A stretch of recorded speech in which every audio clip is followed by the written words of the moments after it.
YG와 JYP의 책걸상. 책에 관한 걸쭉하고 상큼한 이야기. YG와 JYP의 책걸상, 오늘 네 번째 시간입니다. 어서 오십시오. 네, YG 강량구입니다. JYP 박재영입니다. 네, 그 지난 시간에 같이 했던 게스트 김광준 선생님도 그대로 나와 계십니다. 안녕하세요, 김광준입니다. 네. 자, 김광준 선생이 지금 계속 나와 있는 거는 오늘 다룰 책도 저 양반이랑 뭔가 관련이 있다는 뜻이죠? 네, 그렇습니다. 그러니까 이 사실 이제 오늘 다룰 책은 이 숨결이 바람될 때를 가지고 이 JYP랑 방송 준비를 하다가 가지치기로 이제 이것도 같이 다뤄보면 좋겠다라는 생각 이제 과정에서 나온 책인데요. 이 숨결이 바람될 때를 보면은 그 지난 시간에 얘기를 안 했는데 인상적이었던 것이 의사인 저자가 죽음을 만난 마지막 순간이거든요.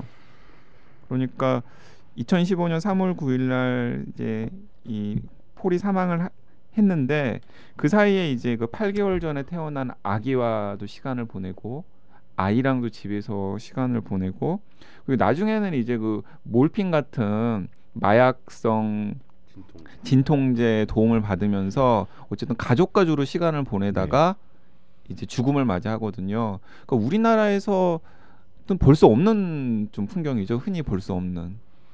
그러니까 지금 폴은 사망하기 한 이틀 전까지도 집에서 지내면서 가족들하고 대화하고 뭐 이러다가 이제 확 나빠져서 갔는데 이게 이제 물론 누구나 다 이럴 수 있는 것은 아닙니다만은 자기가 어떻게 죽을 건지에 대해서 미리 선택을 해 놓았던 거죠. 그렇죠. 네. 어차피 정해져 있기 때문에 뭐 이렇게 그 막 중환자실에서 인공호흡기랑 뭐 5만 가지 이 라인 달고 관 꽂고 한 상태로 길게 끌면서 가지 않고 조금 평화롭게 며칠 좀 덜 살더라도 가겠다라는 거를 이제 정해 놓았기 때문에 그러니까 그렇게 할 수 있었던 건데, 삶의 양과 삶의 질을 굳이 선택을 해야 된다면은 그렇죠. 이제 폴은 삶의 질을 선택을 한 거죠. 내가 며칠 혹은 몇 달도 못 산다고 하더라도. 그래서 이제 오늘 같이 이야기를 나눠볼 책을 이제 떠오른 거죠.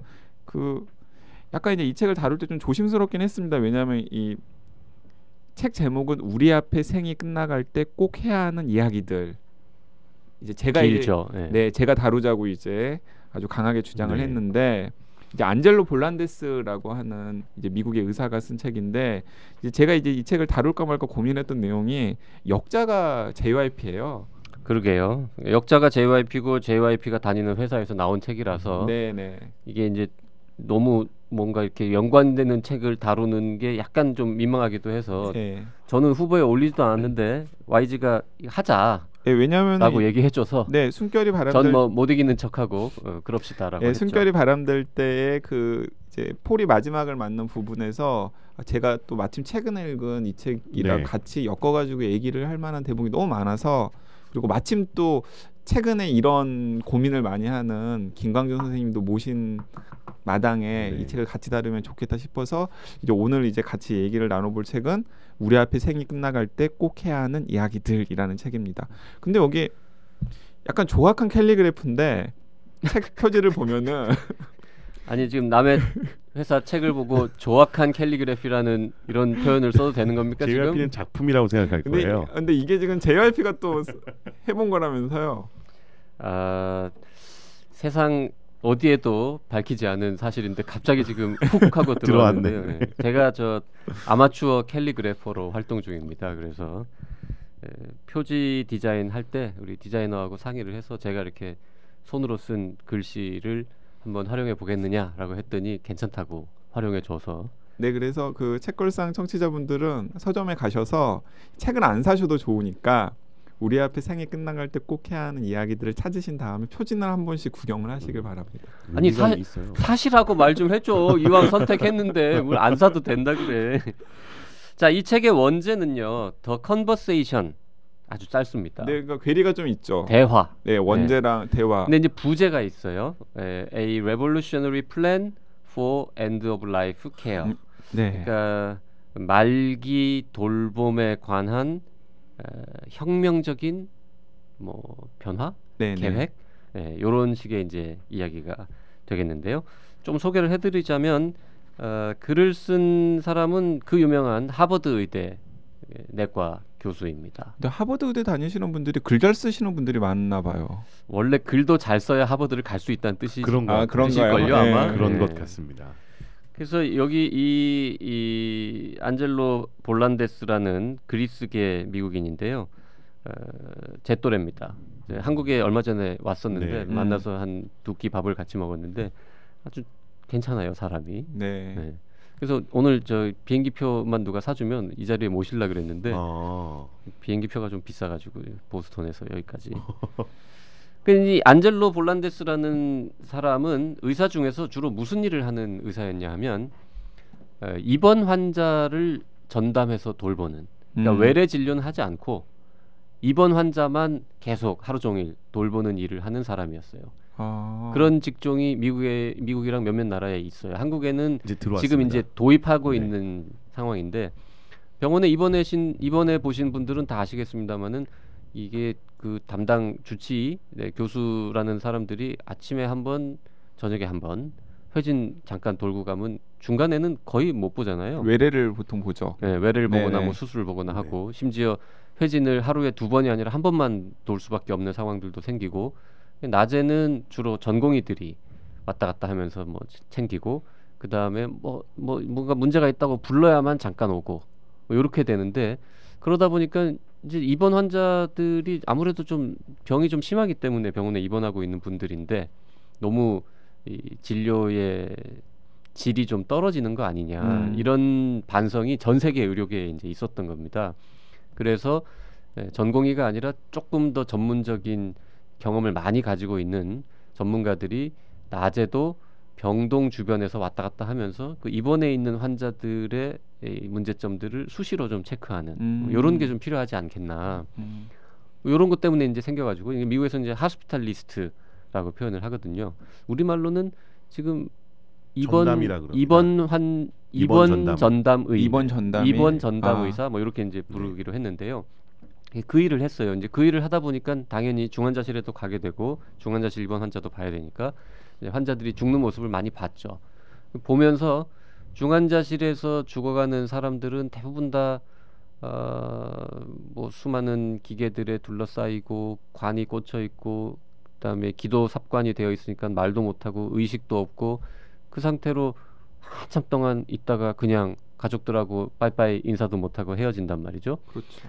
게다가 더욱 안타까운 건 아무한테도 그 환자한테 당신 그렇게 죽고 싶냐고 다르게 죽을 방법도 있다라는 거를 알려주지도 않고 그냥 뭐 좀 나빠지면은 알아서 인공호흡기 꽂아버린다는 거죠. 그러니까 이 대목에서가 포인트인 것 같은데 이제 그렇게 죽지 않을 수도 있다라는 걸 그걸 알려주기 위해서 쓴 책이 네, 이거인 근데 거죠. 이제 모르잖아요, 사실은. 그 모르니까 이분이 네. 너무 안타까웠던 거예요. 네. 그러면서 이제 책에 나오는 가장 중요한 에피소드 중에 하나가 영문학과 교수 여자 교수 한 분이 이제 말기 암에 걸렸어요. 근데 이분도 YG처럼 그리고 다른 대부분의 일반 시민들처럼 이 중환자실에서 죽는다는 게 어떤 것인지를 모르니까 뭐 치료 최대한 받고 안 되면 할 수 없죠 뭐 이러고 그런 식의 이제 얘기만 막연한 생각만 갖고 있는 거죠. 예, 그러니까 50대 중반에 유방암으로 이제 네. 유방암 말기암 판정을 받은 그리고 이제 시전공의 유명한 영문과 교수님이 예. 그래서 그러니까 그렇게 주문하죠. 병원에서 할 수 있는 거 다 해주세요. 그러니까요. 처음에는. 네. 네. 그래서 이제 이 안젤로 볼란데스 교수가 중환자실에 데리고 갑니다. 이 영문과 교수 환자를 데리고 가서 그냥 중환자실에 있는 환자를 당신이 저렇게 될 거다라는 걸 이제 보여주면서 간접적으로 다른 선택도 있다라는 걸 좀 알려주려고 데리고 갔는데 그때 하필 이 코드 블루 네. 심장 정지가 와서 심폐소생술 하는 장면이 딱 목격이 된 거죠. 우연히. 근데 이제 이 영문과 교수님이 정말 중환자실 투어를 시켜줘서 고맙다. 몰랐다. 중환자실에 입원한다는 것, 심폐소생술이라는 게 무엇인지 정말 몰랐는데 TV에서 보는 거랑 다르더라. 그래서 나는 저렇게 죽고 싶지 않다. 그래서 다른 방법들을 알려달라. 뭐 이렇게 이제 얘기가 가면서 쭉 진행이 됩니다. 예. 근데 이제 그 교수는 집으로 돌아가서 이제 완화 의료 좀 이따 설명드리겠지만 완화 의료라는 거를 택했고 그러면서 자기가 좋아하는 시를 읽고 그 다음에 가족들하고 시간을 보내면서 이제 평화롭게 생을 마무리하게 되는 거거든요. 그래서 이 안젤로가 이제 깨닫습니다. 사람들이 몰라서 중환자실에서 죽지. 이렇게 좀 사람들한테 이런 가능성들이 있습니다. 이런 선택지가 있습니다라고 알려주면 일부는 중환자실에서 죽더라도 또 일부는 그러지 않을 것이다라고 이제 생각을 한 거죠. 그래가지고 많은 말기암 환자들을 중환자실 투어를 시켜줬어요. 그러다가 이제 걸렸네. 네. 그게 불법이거든요. 그렇죠. 왜냐하면 그 중환자실에 있는 환자들 프라이버시도 있는 그렇죠. 거고 그런 거고 병원에 감염 우려도 있고 있는 거고 그리고 중환자실 출입 규정 위반이고. 네, 그리고 또 그쪽에 있는 의료진들 입장에서는 또 얼마나 불편하겠습니까? 그러니까요. 그래서 막 의료진들도 민원 넣고 네. 환자도 민원 넣고 해가지고 이제 그걸 못 하게 됐어요. 그 이제 못 하게 됐으니까 어떻게 하겠어요? 이제 말로만 설명해야 되잖아요. 근데 말로만 설명하니까 이게 실감이 안 나는 거죠. 그래갖고 이 안젤로가 동영상을 만들겠다라는 깜찍한 생각을 합니다. 근데 이 안젤로가 동영상을 만들겠다는 생각을 어느 날 갑자기 그냥 훅 한 게 아니라 참 특이하게도 의과대학 다니다가 말고 한 1년 정도 영화 공부를 다큐멘터리 찍고 뭐 이런 공부를 한 적이 있어요. 참 이게 중간중간 딴짓을 좀 해야 딴짓을 좀 해야 딴짓을 좀 해야 돼요. 네, 맞아요. 사람이 폭이 넓어지는 거예요. 그래서 옛날에 그 공부도 했겠다. 그래서 이제 다큐멘터리를 이제 짧게 찍어가지고 이게 쉽게 말하면 환자 교육용 동영상 자료를 만들겠다고 했는데 근데 그게 허투루 만들지를 않았더라고요. 2년 동안 걸렸더라고요. 이게 이제 이 편견, 바이아스라는 거를 주면 안 된다. 예를 들어서 이제 선택지가 3개가 있거든요. 근데 이제 3개 중에서 어느 거 하나를 택하라고 강요하는 비디오를 만들면 안 된다라는 거예요. 자 여기서 이제 그 3가지 선택지까지 나왔으니까 이 책에 이제 이 책에서 이제 그 말기 환자들이 선택할 수 있는 생이 끝나가는 환자들이 선택할 수 있는 3가지 선택지가 이제 이 책의 중요한 핵심 키워드 중에 하나인데 굳이 우리말로 이제 번역을 하면은 연명 의료, 제한적 의료, 완화 의료. 그렇죠. 이 3가지인데 그걸 좀 김강준 선생이 간단히 소개를 해주시죠. 쉽게 설명하면 이제 연명 의료는 생존 기간을 늘리기 위해서 의학적으로 할 수 있는 모든 수단을 다 동원하는 겁니다. 인공호흡기를 쓰기 위해서 기도삽관이라는 걸 하고 신장 기능을 잃거나 간 기능을 잃으면 투석이라든지 간 기능을 보존하기 위한 치료를 하고 심장 기능이 떨어지거나 폐 기능이 떨어지면 그걸 보조할 수 있는 기계들을 다 관을 써서 혈관 사이에 찔러가지고 먹지 못하면 튜브를 통해서 음식을 들인다거나 정맥을 통해서 주사를 놓는다거나 이런 모든 거를 하는 게 일단은 연명 치료라고 보시면 되고요. 그리고 항암 치료 같은 것도 마지막까지 끝까지 한다 그러면 굉장히 적극적으로 그러니까 뭐든지 의학적으로 할 수 있는 그러니까 똑같은 상황에서 젊은 사람이든 나이 드신 분이든 말기 환자든 급성기 환자든 생존 기간을 늘리기 위해서 의학적으로 가능한 모든 수단을 동원하는 게 이제 연명 치료라고 보시면 됩니다. 연명 치료, 생명 연장 치료, 최대한의 치료 이런 게 다 같은 말이고요. 적극적인 치료. 그렇죠. 그것도 비슷하긴 한데 적극적인이라기보다는 하여튼 아주 적극적인 치료. 그게 다 같은 말이고 이거의 목적은 딱 하나. 최대한 오래 살게 한다. 다른 건 다 필요 없고 여기서 이제 오래 산다라는 의미는 어쨌든 심장이 뛰게 한다. 네, 그렇죠. 그것만 하는 게 제일 중요해요. 그게 이제 연명 의료이고요. 개념적으로는. 그다음에 이제 제한적 의료라는 거는 아까 말씀드렸던 침습적인 치료, 기도삽관이라든지 뭐 투석이라든지 이런 침습적으로 어떤 우리 몸에 혈관이라든지 이런 거를 이렇게 뚫고 들어가서 관을 삽입하는 이런 치료들을 제외하고 환자분들께 꼭 필요한 것들, 폐렴이 있거나 뭐 감염이 돼 있으면 항생제를 쓴다든지 뭐 영양 주사를 놔드린다든지 이런 아주 기본적으로 생존에 필요한 것들은 하는 거가 이제 제한적인 치료가 되겠고요. 그다음에 완화의료라는 거는 절대적으로 이 환자가 원하는 수준에서 머뭅니다. 즉 통증이 있으면 통증을 가라앉히는 거에 국한돼 있거나 다른 어떤 의학적인 것들은 하지 않는 개념인데 완화의료와 사실 제한적 의료는 개념이 약간은 중복되는 부분이 있습니다. 즉 어떤 사람이 배가 고프니까 배가 고픈 거를 줄이기 위해서 튜브를 통해 갖고 음식물을 주는 건 완화 의료도 될 수 있고 제한적인 의료도 될 수 있거든요. 그래서 그건 개념이 약간 혼재가 있을 수 있습니다. 그 완화 의료라고 하는 거는 영어로는 보통 이제 예전에는 그 팔리에이티브 네. 치료 케어라는 용어를 썼는데 요즘은 이제 컴포트 케어라는 예, 말을 더 예. 많이 씁니다. 컴포트 케어는 우리말로 하면은 참 어렵네요. 편안한 편안한. 네. 네. 그러니까 번역으로는 그냥 완화 의료라고 쓰지만 그거의 목적은 아까 생명 연장 치료의 목적은 무조건 최대한 오랫동안 생존하도록 한다라는 거였다면 완화 의료의 목적은 딱 하나, 환자가 편안하게. 지금 즉시 네. 살아있는 동안 편안하도록.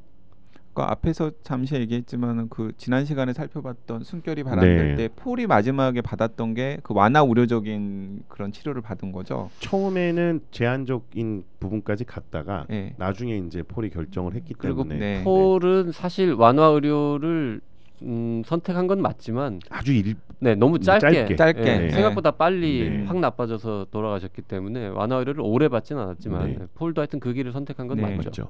그러니까 완화 의료는 무조건 환자가 최대한 편안하게 일상생활을 하면서 삶의 질을 유지하도록 해주는 게 최대 목적이고 네. 나머지는 다 포기하는 거예요. 네. 그리고 제한적인 치료는 당연히 그 중간쯤 어딘가에 있는 거고. 겁니다. 근데 이 안젤로도 답답함을 느꼈듯이 그 지금 이 방송을 듣는 청취자들도 완화 우려라는 개념을 처음 듣는 분들도 굉장히 많을 것 같거든요. 그리고 또 병원에서 그런 권장을 받아본 경험도 아마 없죠. 없는 경우가 대부분일 텐데 그건 왜 그런 겁니까? 그러니까 이게 딜레마입니다.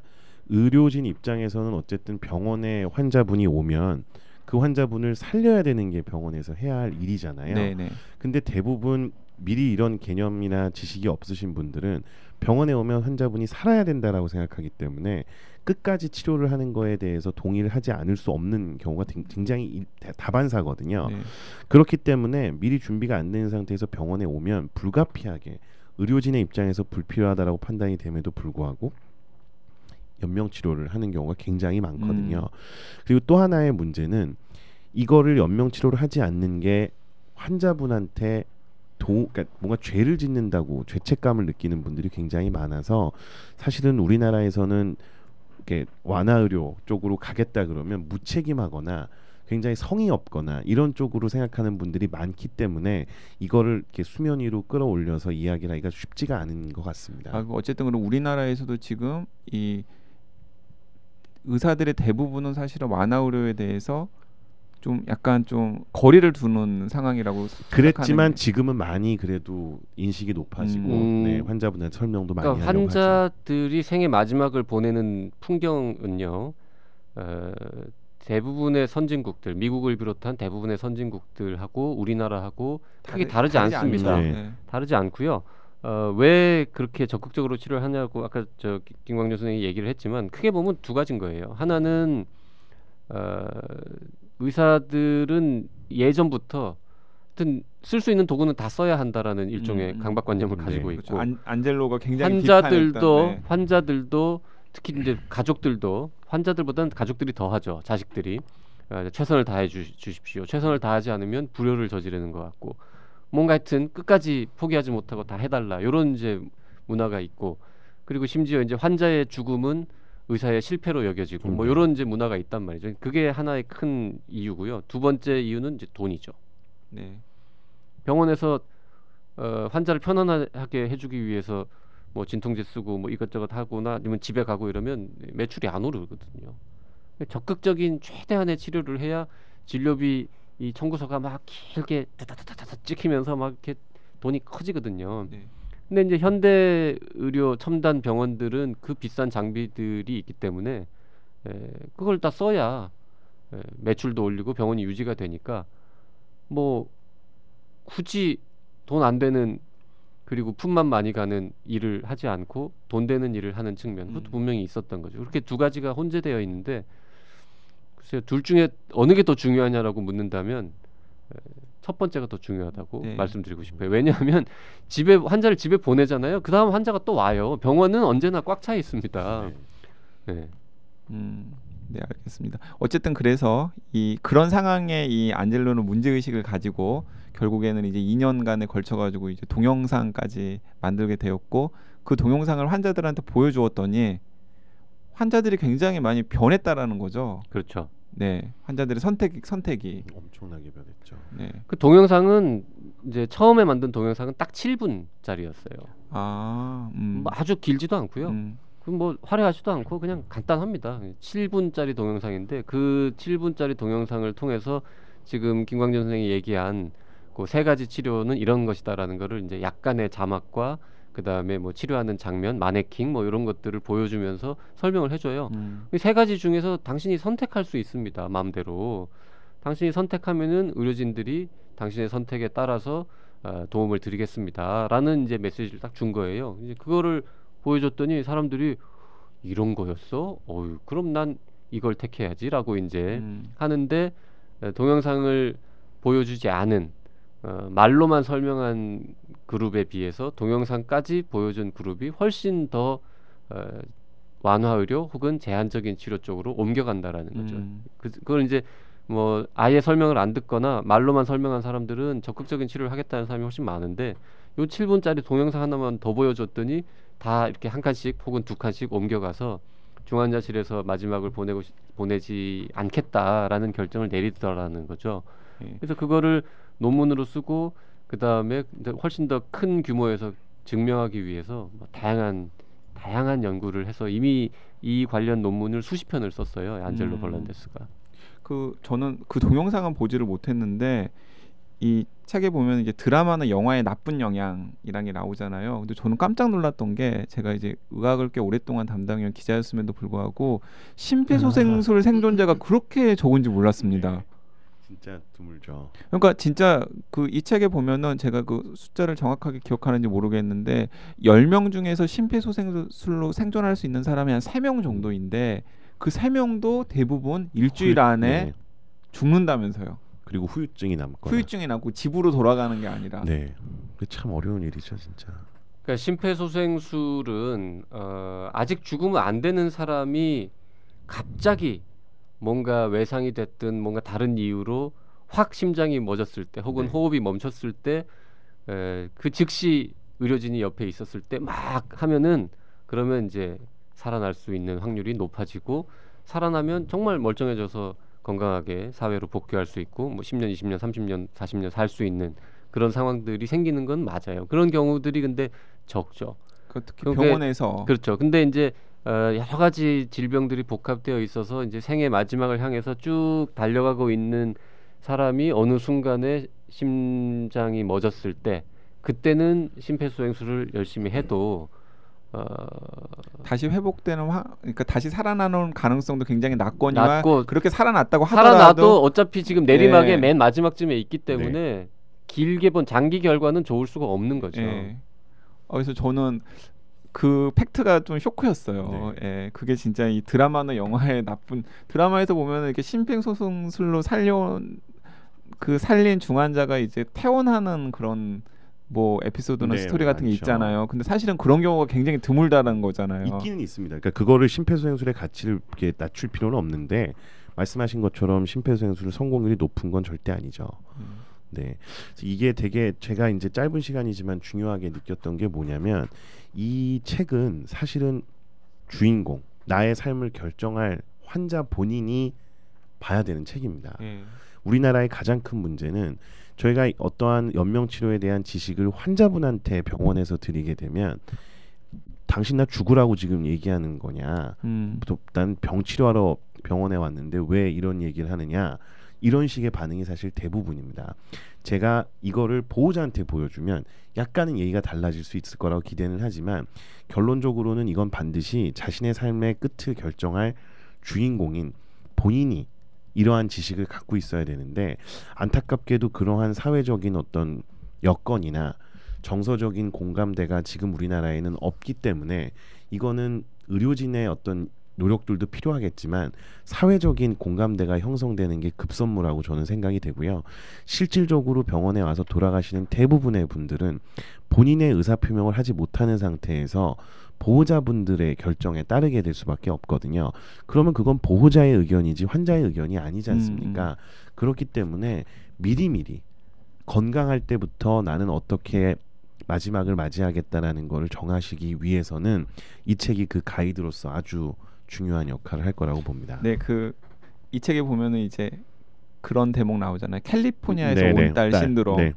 혹은 뭐 뉴욕에서 온 딸 신드롬, 뭐 하긴 뭐 우리나라로 따지면 부산에서 온 딸 신드롬, 뭐 이런 식으로 막 묘사를 할 수 있을 것 같은데, 이 평소에는 이 부모랑 굉장히 뭐 심리적, 물리적 거리가 멀어서 거의 이제 신경을 쓰지 못하다가 병원 중환자실에서 이제 오면은 이제 울고 불면서 이제 찾아오는 거죠.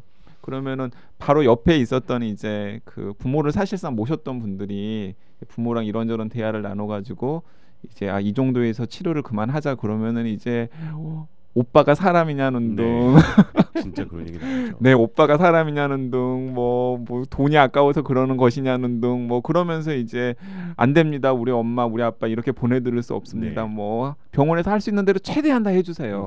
근데 그런 게 결국에는 환자를 돕는 게 아니라는 게 이 안젤로의 주장이거든요. 이제 그거를 이해를 시키는 게 정말 쉽지 않습니다. 그러니까 제가 볼 때는 같은 지식을 같은 의사가 누구한테 얘기하느냐에 따라서 사람들이 선택을 하는 선택지가 바뀔 거라고 생각을 하는데, 안젤로가 이야기하는 주장은 결국에는 이건 진짜 국가 사업처럼 가야지 한 기관이나 이런 데 차원에선 절대 불가능할 게, 이 얘기를 가족들이 부모님한테 얘기를 해도요, 부모님 입장에서 너 나 죽으라는 거냐, 뭐 내 유산이 탐나냐, 이런 식의 반응이 나올 가능성이 농후해요. 그러한 선입견을 버려야 되는 게 일단은 중요한 건데, 그게 아직 우리나라 문화에서는 쉽지 않은 거죠. 그게 정말 중요한데도 불구하고 부정을 하거나 곡해해서 해석하는 분들이 많기 때문에, 제가 이런 경험을 최근 들어서 정말 많이 하는데, 이건 그저께 있었던 일입니다. 그 연세가 굉장히 많은 90대 할아버지께서 이제 응급실로 오셔서 너무 상태가 안 좋아서 이제 병실로 왔는데, 결국에는 설명을 드리고 연명 치료를 하지 않는 걸로 결정을 지었습니다. 근데 저한테 어저께죠, 그 환자분의 손녀딸이 편지를 써서 줬어요.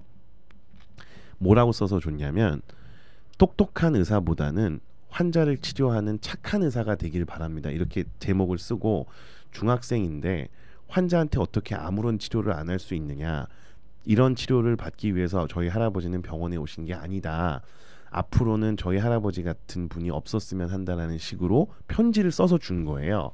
근데 이게 너무 충격이었던 게, 중학생이? 네, 중학생이었는데, 근데 이제 그 중학생한테 그 편지를 받고서 지금 저희 이제 교수실에 걸어놨는데, 얼마나 이게 중요한지에 대한 걸 또 생각하게 된 거죠. 왜냐, 충분히 보호자분들, 그러니까 어른들한테는 이해할 수 있게 설명이 됐는데, 그 중학생의 입장에선 할아버지가 돌아가시는데 의사들이 아무것도 안 하는 거에 대한 걸 용납할 수 없었던 거거든요. 근데 아이가 그거에 대한 개념이 생겼다면, 그리고 그게 사회적으로 어느 정도 선택지가 있다라는 거, 그리고 그게 오히려 할아버지를 위하는 일이었다라는 게 아이들한테까지 이렇게 전달이 됐다면 아이가 오해할 일은 없었겠죠. 근데 그게 정말 마음에 큰 부담이 돼서 어저께 하루 종일 우울했습니다. 정말 우울했을 것 같습니다. 정말 우울했습니다. 근데 이제 제가 이제 환자나 가족의 입장이 되어서 이제 그 두 분에게 질문을 던지자면은, 이제 완화 의료를 선택했는데 좋은 약, 혹은 획기적인 시술이 나와서 더 살 수 있으면 어떡하나. 그게 아마도 그 환자 가족들이나 환자가 가진 완화 의료를 선택하기를 주저하게 되는 가장 중요한 포인트가 아닐까 싶다는 생각을 제가 책을 읽으면서 들었거든요. 어떻습니까? 일단 이 사전 의료 지시서라고 이제 부르는, 난 앞으로 어떤 치료를 받겠다라는 거를 이렇게 문서로 남기는 거를 보통 이제 권유를 하는데요. 그 문서의 내용은 언제든지 본인이 바꿀 수 있습니다. 취소할 수 있습니다. 마음이 바뀌면 그거 무효로 하고 다시 쓰면 됩니다. 그리고 한국에서는 환자가 써놔도 가족들이 죽어라 반대하면 또 그게 지켜지지 않습니다. 미국은 조금 더 환자의 뜻이 지켜지는 편인데, 우리나라는 가족이 안 돼요, 우리 아버지가 이런 글을 썼다고 하더라도 난 그냥 보내드릴 수 없습니다, 이러면 무효라서 괜찮고요.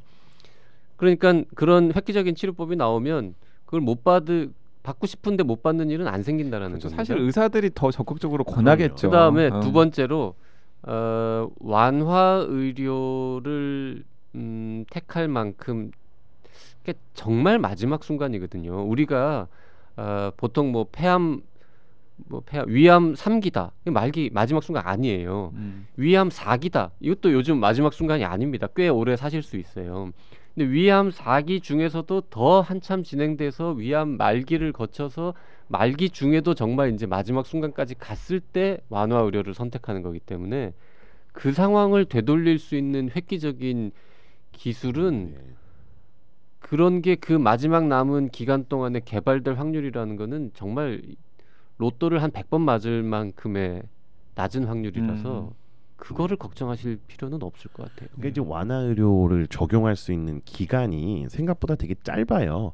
그게 길지 않거든요. 그러니까 지금 JP가 얘기했던 것처럼 무슨 암을 진단받았는데 암을 진단받아서 치료하는 거를 적극적으로 하지 않는 게 절대 완화 의료가 아니거든요. 치료는 다 하되 정말 마지막 순간을 어떻게 할 거냐. 혹시라도 심폐소생술이 필요한 시점이 왔을 때 심폐소생술이라든지 관을 넣는다든지 그런 치료를 할 거냐는 건 아주 짧은 시간입니다. 그렇기 때문에 그 시간을 어떻게 할지에 대한 부분은 의료 혁신이 일어나서 진짜 말도 안 되는 기술이 나와도 의미가 없다고 저는 보는 거고요. 걱정하실 필요가 없습니다. 자, 우리가 완화 의료나 뭐 이 제한적인 치료, 연명 의료 이런 얘기만 하다가 책 얘기는 너무 안 했는데 말이죠. 이 책은 이 안젤로 볼란데스라는 사람도 원래 학부에서 철학을 공부했습니다. 역시. 네. 그리스계잖아요. 네. 철학을 공부해가지고요. 굉장히 또 글을 네. 잘 썼어요. 우아합니다. 그리고 이 딱 이 앞부분에 그러니까 이 본문은 7명의 환자 이야기가 전부입니다. 네. 7명이 맞아요. 어떻게 어떤 과정을 거쳐서 사례집이죠. 어떤 사례집. 선택을 해서 캘리포니아에서 온 딸이 뭐라고 네. 얘기해서 결과가 어떻게 흘러가서 이렇게 해서 이분은 돌아가셨다. 7명이 죽어가는 과정을 그냥 담담하게 씁니다. 그러니까 저는 이게 서로는 언급을 안 했는데 네. 그 재작년에 이제 그 미국에서도 많이 팔리고 있고 지금도 우리나라에서도 화제가 됐던 이제 그 아툴 가완디라고 하는 역시 그 하버드대 네. 그렇죠. 보건대학원 교수죠. 그 양반 같은 경우는 의과대학이랑 양쪽 다 양쪽 다 겸임 교수인가요? 네. 그 아툴 가완디가 쓴 어떻게 죽을 것인가라는 책이 있는데 그 책의 실용서 버전. 맞아요. 네, 그 책의 실용서 됩니다. 버전이 어떻게 죽을 것인가를 다 읽으면서 이런 죽음, 이런 고민이 필요하구나. 그럼 난 뭘 하지? 뭘 하지? 난 어떻게 해야 잡혔고. 되지라고 생각하시는 분은 이걸 보면 되는 거죠. 그러니까 나는 도대체 무엇을 해야 되고 의료 현장에서는 그런 어떤 변화가 생기고 있지? 라는 게 궁금하신 분들이 이 책을 딱 읽으면은 이런 방향이 답이구나. 뭐 이런 식의 생각을 할 수 있는 그런 책이라고 저는 생각했습니다. 그래서 이 7명의 환자가 죽어가는 과정을 서술한 부분이 기껏해야 한 150페이지밖에 안 됩니다. 150페이지가 본문이 끝이에요. 그리고 뒤에 가면은 몇십 페이지에 걸쳐서는 이제 정말 실용적인 거. 당신은 어떤 고민을 해야 되고 당신이 환자라면 가족들하고 무슨 말로 대화를 시작을 해야 되고 당신이 가족들이라면 환자와 어떤 타이밍에 무슨 말로 대화를 시작해서 어떻게 얘기를 하면 좋을지 그리고 그거를 어떻게 기록으로 남기면 좋을지 뭐 이런 것들을 아주 실용적으로 써놨죠.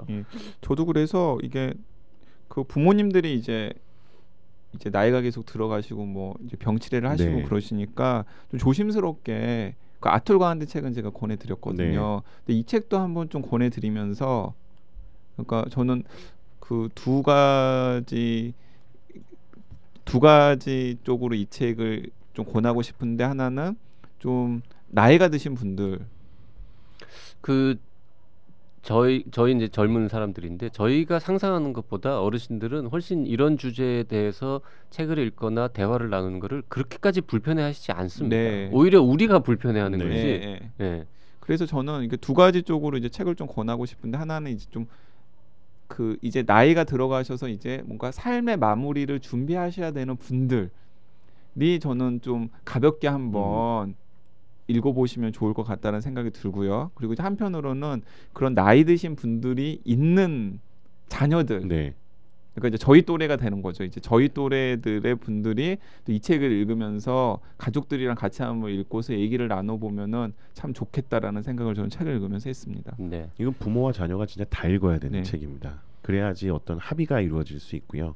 그래야지 이런 어떤 치료가 불필요한 치료가 이루어지지 않도록 하는데 사실은 저는 돌아가시는 분들도 중요하지만 살아있는 사람이 훨씬 더 중요하거든요. 그래서 제가 이러한 연명 치료를 하거나 완화 치료를 하는 데 있어서 결정을 하는 가장 중요한 기준점은 보호자분들이 죄책감을 느끼고 그게 평생 동안 후회가 되면 안 되잖아요. 네, 그렇죠. 그분들은 살아계셔야 되니까 그러한 수준을 맞추는 게 굉장히 중요하다고 생각을 하고요. 그래서 보호자분들이 충분히 납득할 수 있도록 치료를 하든 안 하든 죄책감을 느끼지 않도록 하기 위해서는 이러한 배경 지식이 너무 중요합니다. 저는 설명해서 시간을 많이 들이기 때문에 책을 안 읽으신 분도 이해하실 수 있도록 설명을 하지만 이 책을 읽는다는 거는 결국 제가 몇 분한테 설명드리는 것보다 몇십만 명, 몇백만 명이 이해할 수 있게 되는 거기 때문에 사회적인 합의를 이루어가는 과정에 있어서 필수적인 책자라고 보여집니다.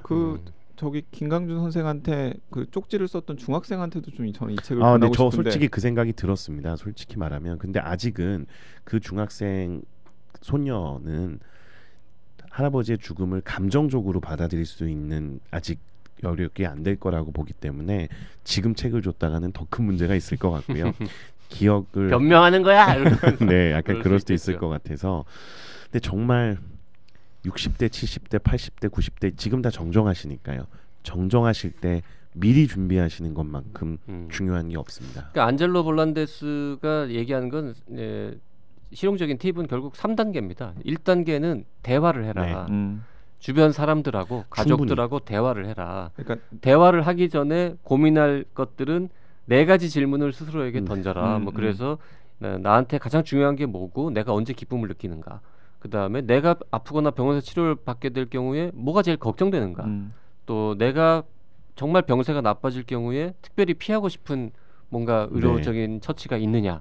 그 다음에 내가 그런 치료를 결정할 때 있어서 기준, 뭐 신념 이런 가치관은 뭐냐. 이런 것들에 대한 고민을 좀 가져본 다음에 그거에 대해서 가족들하고 일단 대화를 나누는 게 1단계라는 겁니다. 2단계는 대화를 나눈 다음에 그냥 끝나면 흐지부지 되니까 기록을 남기고 그 기록을 주변 사람들한테 알려야 내가 나중에 쓰러졌을 때 내 뜻대로 주변 사람들이 날 도와줄 거 아니냐라는 거죠. 그래서 옛날 같으면은 이제 글을 써서 사인하고 뭐 이런 걸 했을 텐데 요즘은 다 이 동영상 사진 찍어 카메라 촬영기를 다 갖고 있는 시대가 됐으니까 그냥 동영상으로 셀카를 찍어라. 동영상으로. 그래서 나는 이러이러한 거를 원한다. 이렇게 해서 동영상을 남기고 그거를 뭐 친구들이나 가족들한테 이메일에 첨부해가지고는 보내고 그렇게 해서 기록을 남기고 3단계는 병원 가서 이제 의사를 만났을 때 의사한테도 그 동영상을 줘도 되고 아니면 나는 이렇게 해서 가족들하고 대화를 나누고 이런 거를 했다. 그리고 이렇게 대화를 하면 의사가 정말 훌륭한 환자다, 다행이다라고 생각을 하면서 아까 저희가 초반에 말씀드렸던 3가지 선택지 이거를 그 환자 개인에게 더 맞춤형으로 해서 더 자세하게 설명을 해드릴 수가 있어요. 당신에게 이 1번은 이런 거고 2번은 이런 거고 3번은 이런 거고 그 각각을 선택하시면 우리가 어떤 도움을 드릴 수 있다라는 것을 구체적으로 설명을 하게 되면 그러면 이제 끝나는 거죠. 그 진짜 1번이 제일 중요한 게 혹시 이런 죽음에 대한 대화를 해보셨나요? 가족분들하고? 아직은요. 저는 사실은 해봤거든요. 그래서 이 책을 읽기 전과 후는 확연한 차이가 있습니다. 제가 사실은 저 같은 경우에는 막 머리가 뜨거운 것도 못 참고 간지러운 것도 못 참고 그러니까 만약에 내가 의식이 없는 상태에서 병원의 중환자실에 입원했을 때 나는 그런 케어를 못 받고 내가 의사표명을 못하면 날 그냥 죽여라. 그냥 죽게 놔둬라고 얘기를 애기 엄마한테 했더니 아이 엄마가 진짜 왜 그런 얘기를 하느냐는 식으로 굉장히 기겁을 하면서 반발을 했죠. 근데 이제 이 책자에 대한 부분을 설명을 하고 같이 논의를 하고 내가 왜 이런 얘기를 하는지에 대해서 충분히 설명이 된 다음에는 많은 부분이 바뀝니다. 왜 이런 고민을 하게 되는지에 대한 공감대가 형성이 되기 때문에 제가 그런 이야기를 하는 거를 충분히 이해할 수 있게 되더라고요. 그래서 더더욱더 중요한 책입니다. 환자의 권리를 의료진뿐만 아니라 가족들이 최대한 존중해 줄 수 있도록 하는 배경 지식을 전달하는 아주 좋은 책이죠. 자, 정리를 해보죠. 이 책을 꼭 읽었으면 좋겠다는 분들은 아까 잠깐 얘기한 것 같은데 하여튼 좀 고령자 어르신들 그다음에 좀 심각한 병을 앓고 계신 분들 그리고 그분의 가족들. 근데 이제 안젤로가 원하는 거는 책에다 써놨는데 그냥 건강하고 네네. 젊은 사람들 중년에 멀쩡할 때 한 번쯤 미리 고민을 해보는 게 좋다라는 얘기를 하긴 했는데요. 예, 그러니까 그 저기 메멘토 모리라는 말이 있잖아요. 그렇죠. 그러니까 예. 죽음을 기억하라. 근데 그 제가 이제 40대가 되어서부터 그리고 이런 책들을 막 읽으면서 어떻게 죽을 것인가라든가 아니면 우리 앞에 생이 끝나갈 때 꼭 해야 하는 이야기들 같은 책을 읽으면서 이 죽음에 대해서 한번 좀 생각해 보는 네. 것이 좀 귀한 경험이더라고요. 정말로. 특히나 숨결이 바람될 때 같은 책자랑 같이 읽으시면 네. 아주 네. 이 예. 책이 정말 이 책을 특히 재밌게 읽으실 분들은 숨결이 바람될 때나 어떻게 죽을 것인가를 읽으신 분들이라면 더 흥미롭게 읽으실 수 있을 것 같네요. 근데 저는 그러니까 이것도 사실은 결국에는 살아가는 데 대한 이야기예요. 왜냐하면 마무리를 어떻게 하는 그렇죠. 것인가가 굉장히 중요한 일이잖아요. 그러니까 제가 이제 아직도 그 제 마음에 약간 좀 맺힌 게 뭐냐면 저희 할머니께서 그 연로하셔가지고 폐암으로 돌아가셨는데 돌아가실 때까지 본인이 감기인 줄 알고 돌아가셨거든요. 그러니까 저는 그 부모님이나 아니면 삼촌 고모들의 처신이 굉장히 마음에 들지 않았거든요. 왜냐하면 할머니한테 분명히 뭔가 삶을 마무리할 수 있는 네. 기회를 그냥 자식들이 박탈한 거잖아요. 저는 좀 어쨌든 모든 집안이나 아니면 모든 개인들에게 다 그런 경험들이나 아니면은 그런 갈등들이 있을 텐데 네. 저는 그런 것들을 좀 미연에 방지하고 생각해보는 좋은 가이드로서 이 우리 앞에 생이 끝나갈 때 꼭 해야 하는 이야기들이 굉장히 좋은 책이라고 생각합니다. 이게 정답지가 없는 거기 때문에 본인의 판단이 너무 중요할 것 같다는 생각이 들고 그런 판단하는 데 도움이 되실 책이라고 보고요. 저는 이 책을 꼭 보셔야 되는 분들은 사실은 정책을 위반하는 사회적인 어떤 운동이나 이런 정책을 만드실 수 있는 분들한테는 반드시 필요한 책이 아닐까. 보건복지 관련된 부분에 있어서 저 두 책, 숨결이 바람될 때와 우리 앞에 생이 끝나갈 때 꼭 해야 하는 이야기들을 그런 분들께 또 권해드리고 싶습니다. 기자들 읽어야 됩니다. 네. 기자들. 그게 이제 이게 이제 번역서라서 우리나라 얘기는 거의 오늘 안 했는데요. 이런 완화 의료나 제한적인 치료를 선택하는 사람들이 많아지면 사회적으로 편익이 되게 많습니다. 많죠. 예. 그리고 환자나 가족들, 환자는 편안하게 고생하지 않고 평화롭게 돌아가실 수 있어서 좋고 가족들도 마음의 트라우마가 더 적게 남고 뭐 경제적으로도 부담이 적고 이런 것도 있고요. 사회적으로도 뭐 당연히 의료비 그럼요. 급증 문제나 이런 게 다 좋은데 문제는 완화 의료나 제한적인 치료를 선택을 했을 때 그분들의 선택이 제대로 존중받고 그분들이 편안하게 돌아가실 수 있도록 하는 어떤 제도적인 인프라 이게 너무 부족한 거죠. 제도적인 인프라, 네, 문화 이런 것도 부족하고 그러다 보니까 우리나라에서도 이제 최근에 뭐 연명의료법도 최근에 만들었고 뭐 여러 가지 이제 준비를 하고 있긴 합니다만 이런 책들을 더 많이 읽으시고 이런 게 필요하다 이런 시스템이라는 여론이 높아질수록 아마 그런 완화 의료 쪽을 선택하는 분들의 선택이 존중될 수 있는 시스템이 더 빨리 만들어지겠죠. 네. 정말 운동을 해야 됩니다. 연명의료에 대한 그래서 저는 이제 드라마나 영화 같은 데서도 좀 이런 완화 의료적인 접근을 좀 적극적으로 긍정적으로 묘사하는 그런 장면들이 좀 들어가야 되지 않을까 하는 생각도 좀 들었습니다. 네. 드라마 작가 여러분, 저 심폐소생술 해서 살아나는 비현실적인 장면만 너무 쓰지 마시고 정말 사람이 마지막 순간을 어떻게 보낼 것인지에 대한 이런 고민들도 좀 해주시고 뭐 원하시면 드라마 쓰시는데 필요하시면 저희 책 한 권 제가 제 돈으로 보내드릴 수도 있고 설명해드릴 수도 있고 그런데 자 2회에 걸쳐서 관련 전문가로 출연해주신 세브란스 병원 노년내과의 김광준 교수님 매우 고맙습니다. 감사합니다. 네, 감사합니다. 제가 감사드립니다. 네,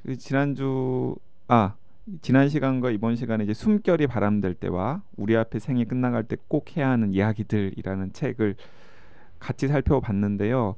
저는 좀 신년에 이렇게 올해 무슨 책부터 읽기 시작하지? 라고 생각하시는 분들이 있다면은 이 두 책을 세트로 시작을 하시면은 좀 올 한 해가 좀 더 의미 있고 풍성하게 시작하는 경험이 되지 않을까 하는 생각이 듭니다. 네.